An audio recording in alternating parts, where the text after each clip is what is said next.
I recently participated in a webinar hosted by Trauma of Money and Coast Capital on breaking the cycle of financial shame, and I learned a few really interesting takeaways that I want to share with you guys.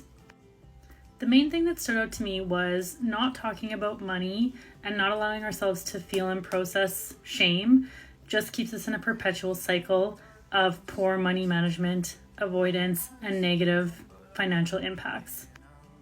There were a lot of very interesting facts, some of which I'm going to share with you guys right now. So Coast Capital recently surveyed 1,500 Canadian adults, and what they found was that 63% of Canadians take some sort of measure to avoid dealing with their finances. 73% believe that other people can afford things that they themselves cannot. And 51% said that money is affecting their mental and emotional well-being. I also found it very interesting to learn that shame can come from both negative and positive events, so things like paying off your debt or getting a raise. Here's a few more interesting facts. 56% of Canadians say financial shame is impacting relationships with friends and peers, and it's also causing us to be financially dishonest and avoidant. So 38% of people admit to using some sort of strategy to make their financial situation appear better than it is.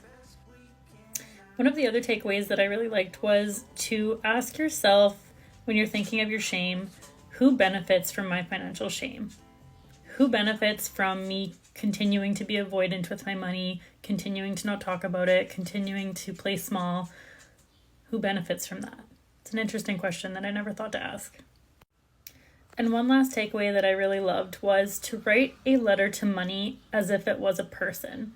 And I actually did this, and some stuff that I didn't even think of came up. So write the letter to Dear Money and then tell it how you feel and just see what comes up. Be honest. That's a really good starting point to talking about money, is to just think about it and talk about it with yourself first, and see if that helps. I hope this was interesting to you. I hope you learned something. And thank you to Trauma of Money and Coast Capital for putting on free webinars like this so that we can all learn about financial literacy and financial shame and how to better handle difficult conversations around topics that are challenging to talk about at times.